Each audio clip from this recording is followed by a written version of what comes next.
کھیت کھلیان میں پرورش پانے والا وہ بندہ، اس نے کبھی کوئی کھیل نہیں دیکھا تھا، کوئی گیم نہیں دیکھا تھا، اس کو سوائے کھیت اور کھلیان کے کوئی چیز معلوم نہ تھی۔ جب وہ گاؤں سے نکل کر، ایک بہت چھوٹے سے دیہات سے نکل کر جب وہ بہت بڑے شہر میں پہنچا تو اس نے دیکھا کہ کچھ لوگ بھیڑ لگائے ہوئے کھڑے ہیں، اور بھیڑ لگا کر کے کھڑے ہیں، اور کچھ لوگ ہیں جو ایک بہت خوبصورت سے گیند کو اپنے میدان میں رکھ کر اس کو لات سے مار رہے ہیں۔ دو ٹیم ہے، ادھر کی بھی ٹیم اس کو مارتی ہے اور ادھر کی بھی ٹیم اس کو پیر سے مارتی ہے، جس کو ہمارے نوجوان آج کل اپنی زبان میں فٹ بال کہتے ہیں۔ یہ گیم آپ نے دیکھا ہوگا، آپ کھیلتے بھی ہوں گے۔ اسکول کے جو بچے ہیں، کالج کے جو بچے، انہیں پتہ ہے فٹ بال کھیلنے میں کتنا مزہ آتا ہے ان کو، اور جب وہ گیند اڑ کر کے باہر چلی جاتی ہے تو وہی ٹیم کے لوگ پھر اس کو لاتے ہیں اور پھر اس کو پیر سے مارتے ہیں۔ وہ دیہاتی، اس کو پتہ نہیں تھا کہ فٹ بال یہ گیم کون سا ہوتا ہے۔ وہ حیران پریشان، اتنا خوبصورت، اتنا قیمتی آخر یہ گیند ہے اور لوگ اس کو لات سے مارتے ہیں، اور اچھا جو تماشائی بنے ہیں وہ اس پر تالیاں ہی بجا رہے ہیں۔ کوئی احتجاج ہی نہیں کرتا کہ اس کو نہ مارو، سب مار رہے ہیں، دونوں ٹیم مل کے مار رہی ہے، لوگ اس کی تائید میں جو ہے وہ تالیاں بھی بجا رہے ہیں۔ ایسے ہی اس کے دماغ میں نہیں آئی کچھ بات، تو ایک ضعیف سے آدمی جو بہت بڑے دانشور اور ہوشیار تھے، انہوں نے اس نوجوان کو حیرت اور استعجاب میں دیکھا تو فرمایا بیٹا کیا بات ہے؟ کہا بابا یہ بات میرے سمجھ میں نہیں آ رہی ہے کہ آخر اس گیم کا قصور کیا ہے کہ اس کو سب اپنے پیروں سے مار رہے ہیں۔ تو چونکہ ہمارے بزرگوں نے فرمایا کہ جیسی عقل ہوتی ہے اس سے ویسی بات کرنی چاہیے، ہر انسان سے اس کی عقل کے مطابق بات کرنا چاہیے۔ تو جب اس دیہاتی نے پوچھا کہ بابا اس گیند کا قصور کیا ہے، لوگ اس کو کیوں مار رہے ہیں، تو اس وقت اس بوڑھے نے کہا بیٹا اس کا قصور یہ ہے کہ یہ اوپر سے بہت خوبصورت ہے لیکن اندر سے خالی ہے، اس لیے لوگ اس کو مار رہے ہیں، اس کے اندر کچھ ہے نہیں، اندر سے خالی ہونے کی وجہ سے اس پہ مار پڑ رہی ہے۔ آپ دیکھیں پتھر بہت خوبصورت نہیں ہوتا لیکن پتھر اندر سے بھرا ہوا ہوتا ہے، بہت ٹھوس ہوتا ہے، تو چلنے والا پتھر دیکھ کر کے چلتا ہے، اس لیے کہ اگر پتھر سے کسی کا پیر ٹکرا جائے تو اس کا پیر زخمی ہو جائے گا، لیکن چونکہ گیند اندر سے خالی ہے اس لیے لوگ اس کو مار رہے ہیں۔ بس یہی بات اس آرٹیکل لکھنے والے جو ہے وہ محرر نے یہ پیغام دینے کی کوشش کی کہ لوگوں گیند اوپر سے خوبصورت تھی لیکن اندر سے خالی تھی، اس لیے لوگ اس کو پیر سے مار رہے تھے، اور آج پوری دنیا جو مسلمانوں کو مار رہی ہے اور تمہارے مارے جانے پر نہ کوئی تمہاری تائید کرتا ہے نہ کوئی تمہارا جو ہے وہ ساتھ دیتا ہے، بلکہ اللہ اکبر لوگ مارنے والوں کی داد کو داد دیتے ہیں، تالیاں پیٹتے ہیں، ان کی حوصلہ افزائی کرتے ہیں، تو ہم کیوں پٹ رہے ہیں؟ اس لیے کہ ہم اوپر سے تو خوبصورت ہے لیکن اندر سے خالی ہے، ہمارا دل عشق مصطفیٰ سے خالی، ہمارا دل اللہ کی خشیت سے خالی، ہمارا دل عبادت کے شوق سے خالی، ہمارا دل اولیاء کی محبت سے خالی، ہمارا دل قرآن کی تعلیمات سے خالی، ہم اندر سے خالی ہو گئے ہیں۔ ہم اوپر کے مسلمان ہیں، ہمارا اوپر خوبصورت ہے، ہمارا اندر خوبصورت نہیں ہے۔ اللہ اکبر، اوپر کے اور اندر کے مسلمان میں فرق کیا ہوتا ہے؟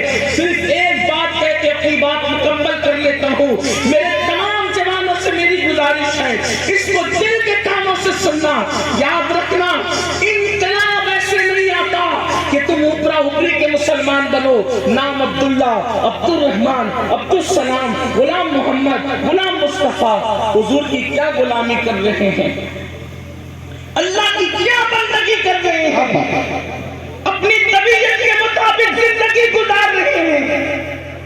وقت نماز آتا ہے تو گیم کھیلنے بیٹھے ہیں، وقت عبادت آتا ہے تو دوستوں کے ساتھ ہیں، ماں باپ کے ساتھ فرما برداری کر کے اچھا سلوک کرنے کی بجائے نافرمانی ہے۔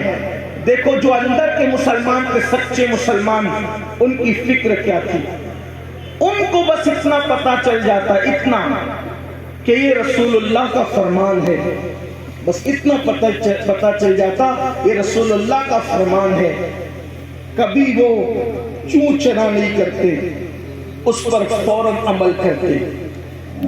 ایک روایت میں آتا ہے کہ اللہ کے رسول صلی اللہ علیہ وآلہ وسلم ایک دن خطبہ ارشاد فرما رہے تھے، یعنی حضور وعظ کر رہے تھے، تقریر کر رہے تھے، خطاب فرما رہے تھے مسجد نبوی شریف کے اندر، اور صحابہ کرام مسجد میں آتے گئے حتیٰ کہ مسجد پوری بھر گئی، اور جب پوری مسجد بھر گئی تو بعد میں پیچھے سے آنے والے لوگ مسجد میں کھڑے رہنے لگے، جیسے میرے کچھ بھائی جگہ نہیں ہونے کی وجہ سے کھڑے گئے، ایسے صحابہ کرام جو ہے مسجد نبوی کے اندر پیچھے کی طرف کھڑے ہو گئے۔ بہت دھیان سے سننا، سچے مسلمانوں کی نشانی اور پھر اس کی برکتیں کیا ہیں، اللہ اکبر۔ جب وہ کھڑے ہو گئے پیچھے تو اللہ کے حبیب علیہ السلام نے جب ان کو کھڑے ہوئے دیکھا تو اللہ کے حبیب علیہ السلام نے ان پر محبت اور شفقت کرتے ہوئے فرمایا، اے میرے اصحاب، اے میرے صحابہ، تم میں جو جہاں جس حالت میں ہے وہ وہیں پہ بیٹھ جائے۔ اللہ کے رسول علیہ السلام کا جملہ کیا تھا؟ اے میرے صحابہ، تم میں جو جس حالت میں، جو جہاں ہے جس حالت میں وہ وہیں بیٹھ جائے۔ اب صحابہ کرام کو تو حضور نے فرما دیا کہ جو جہاں ہے وہ وہیں بیٹھ جائے، تو وہ صحابہ کرام وہیں جہاں تھا وہاں بیٹھ گیا۔ اب آپ مجھے بتائیں، آپ نے اس سے کیا سمجھا کہ اللہ کے رسول علیہ السلام نے یہ بات کس سے فرمائی؟ جو لوگ مسجد کے اندر تھے انہی سے تو فرمائی۔ بات سمجھ آتی ہے کہ نہیں؟ کس سے کہی حضور نے یہ بات؟ آقا علیہ السلام کو مخاطب کون تھا؟ صحابہ کرام تھے۔ تو حضور نے کس سے کہی یہ بات؟ جو جہاں ہے وہی بیٹھ جائے، جو اندر مسجد میں تھے ان سے فرمائی۔ لیکن ایک صحابی لکڑی کا گٹھا لے کر کے، ایک صحابی لکڑی کا گٹھا لے کر کے مسجد کے باہر سے جا رہے تھے، ان کے سر میں لکڑی کا گٹھا تھا۔ جب انہوں نے اللہ کے رسول کی یہ آواز سنی، اے میرے صحابہ، جو جہاں ہے وہی بیٹھ جاؤ، تو وہ صحابی لکڑی کا گٹھا اپنے سر پہ لے کر مسجد کے قریب سے جا رہے تھے، ان کے کان میں آواز آئی، وہ لکڑی کا گٹھا لے کر وہیں پر بیٹھ گئے۔ وہ صحابی لکڑی کا گٹھا لے کر وہیں پہ بیٹھ گئے۔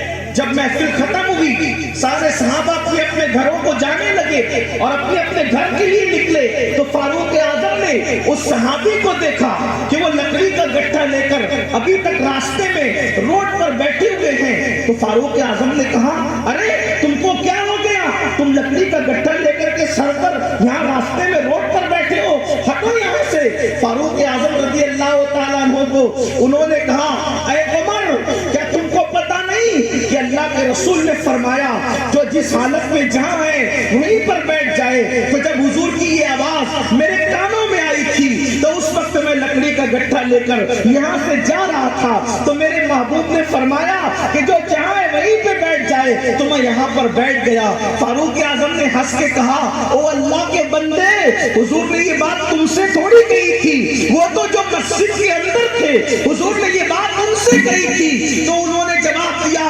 عمر مجھے یہ خبر نہیں، عمر مجھے اس سے کوئی غرض نہیں کہ یہ بات کس سے کہی گئی۔ عشق کا تقاضا یہ ہے کہ جب محبوب کی بات کان میں آ جائے، عشق کا تقاضا یہ ہے کہ جب میرا محبوب کہے اور ان کی بات کان میں پہنچ جائے تو کس سے کہی کس سے نہیں کہی، اس سے مجھے کوئی مطلب نہیں، یہ میرے نبی کا حکم تھا، اس لیے عمل کرنا میرے لیے ضروری ہے۔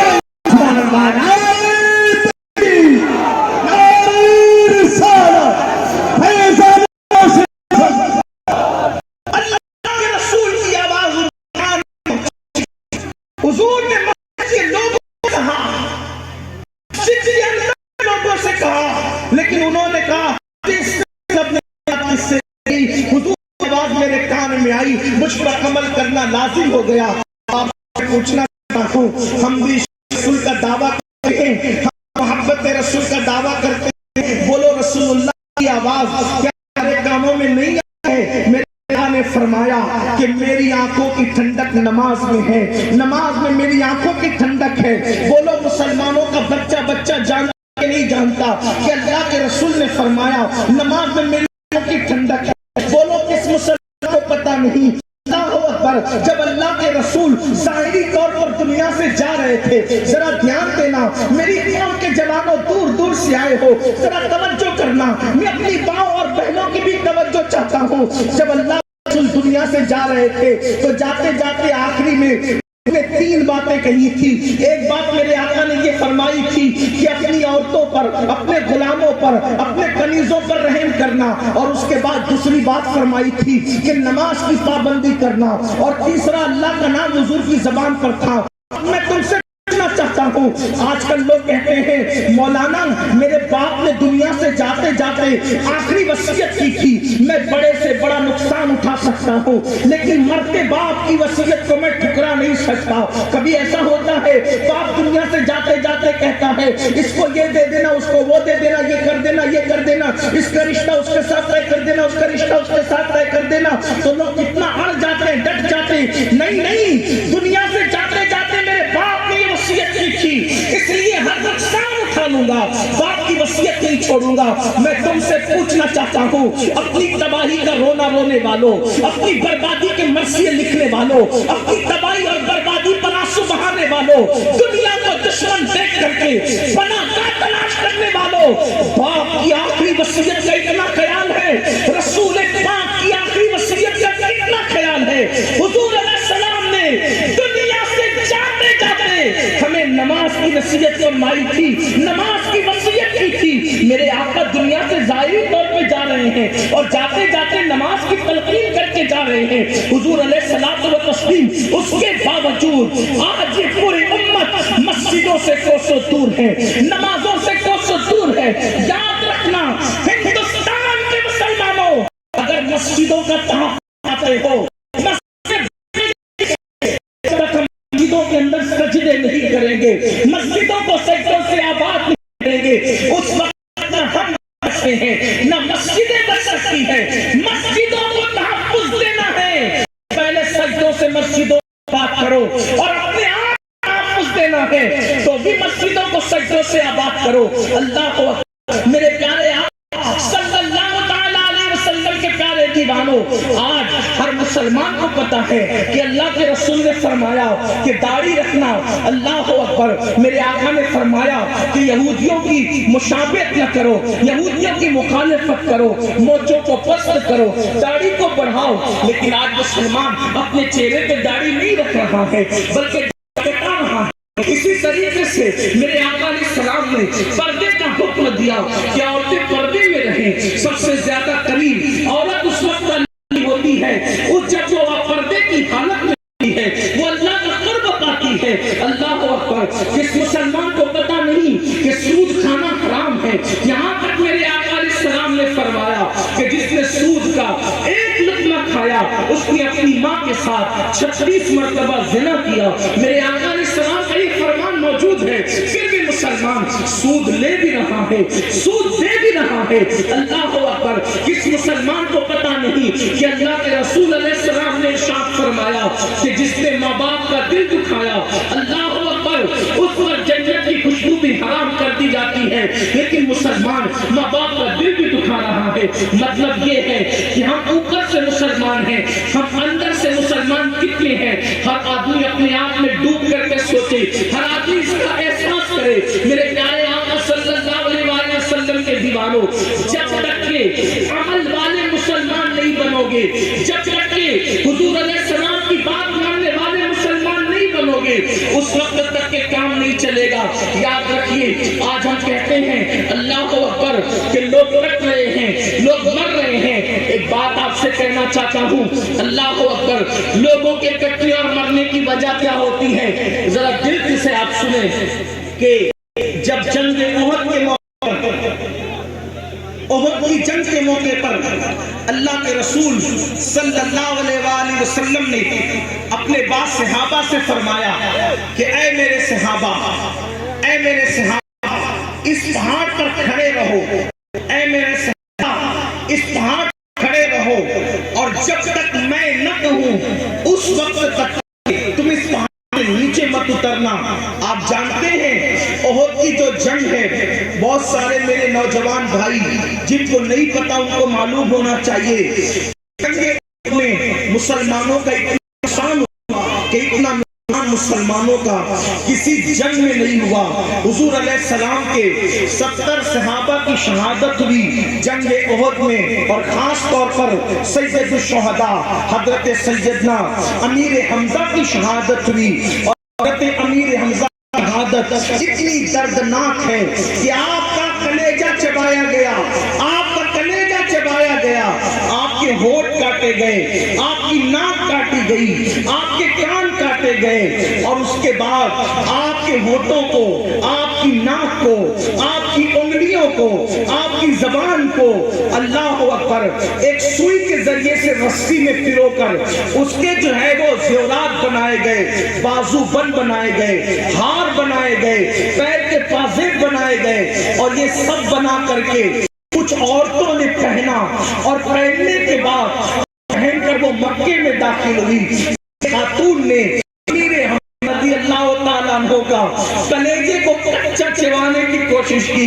حضرت مصعب ابن عمیر، عبداللہ ابن جہش، ان جیسے 70 صحابہ شہید ہوئے. اللہ اکبر. اسی پر بس نہیں، یہ شہادتیں اپنی جگہ برحق ہے اور بڑی قیمتی ہے، لیکن اللہ اکبر رسول اللہ کے 2 دانت دندان مبارک کے کنارے شہید ہوئے.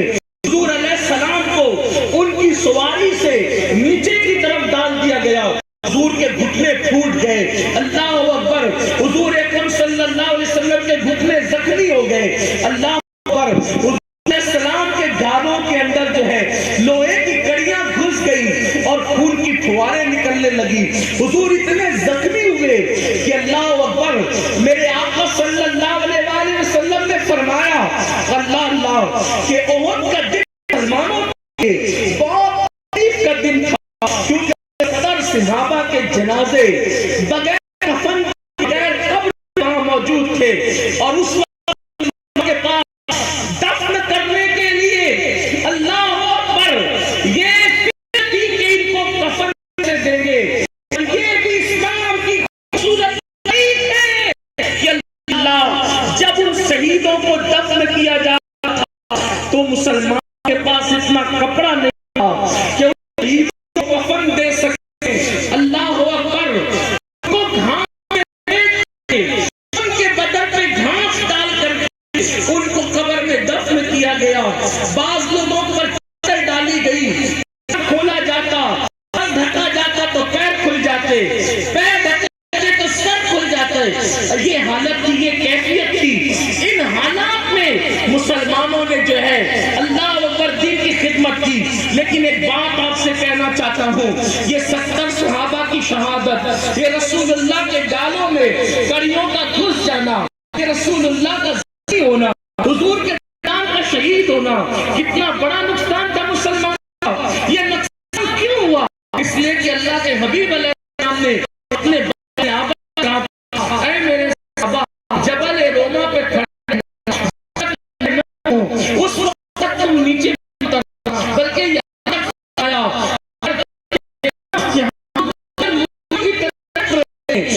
تم مت اٹھنا، تم دینا کالے مت کاٹے ہیں، نیچے مت اٹھنا. ہوا کیا؟ جب جنگ احد اللہ اتنا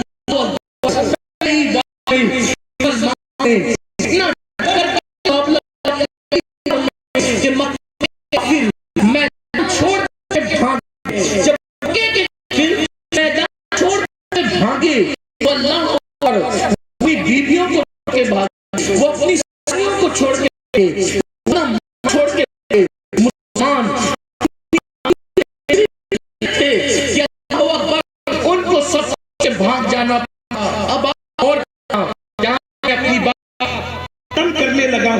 بہت توجہ سے سننا. جب وہ کافر مکے کے بھاگ رہے تھے تو جو مسلمانوں کو اللہ کے رسول نے پہاڑ پہ کیا تھا تیر اندازی کے لیے اور ختم دے کر کے کہ یہاں مت ہٹنا، یہاں مت ہٹنا، ہو گئے. دیکھو مسلمانوں کے وجہ، مسلمانوں کی وجہ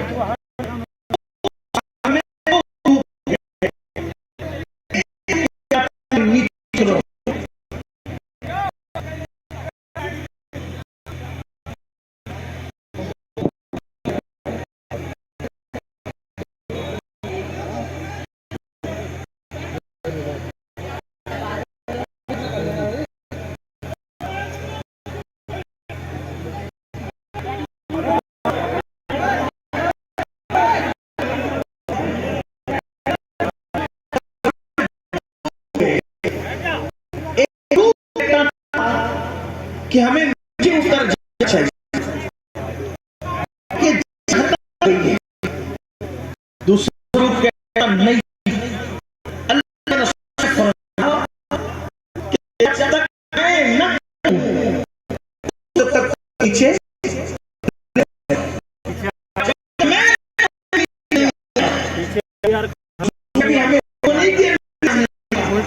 ہم نیچے نہیں آ سکتے, ہمیں نہیں آنے.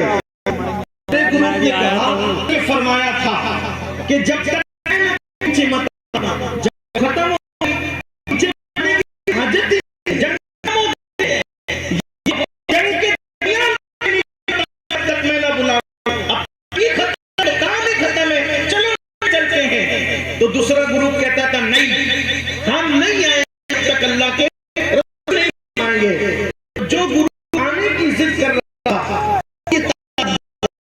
جو رکنے کی ضد کر رہا تھا, ان کی چھوٹی تھی. پھر کیا انہوں نے کہا جس کو وہ جاؤ, رسول اللہ کا فرمان ہمارے لیے نہیں آتا ہوگا, ہم یہ پہاڑ چھوڑ کر کے ہٹنے کو تیار نہیں ہیں. اور دوسرا گروپ دڑ دڑ کر کے نیچے گیا. جیسے نیچے آیا, مکے کے مشرک میدان چھوڑ کر کے جب انہوں نے دیکھا کہ وہ پہاڑی پر اللہ مدینہ شریف دیکھنا, بی بی پہاڑی جبل روما کے نام سے مشہور ہے, چھوٹی سی پہاڑی, زیادہ بڑی نہیں ہے. جب مکے کے مشرکین چھوڑ کے بھاگ رہے تھے اپنی بیویوں کو, اپنے ماں کو, اپنی بھائیوں کو, وہ سب ہمارے گھر چھوڑ کے کھانے پینے کی چیزیں چھوڑ کر کے بھاگ رہے تھے, تو اس وقت جو ہے ہم نے دیکھا کہ اس پہاڑی پر ابھی کچھ ہے نہیں, تو انہوں نے جو ہے وہ حملہ کر دیا.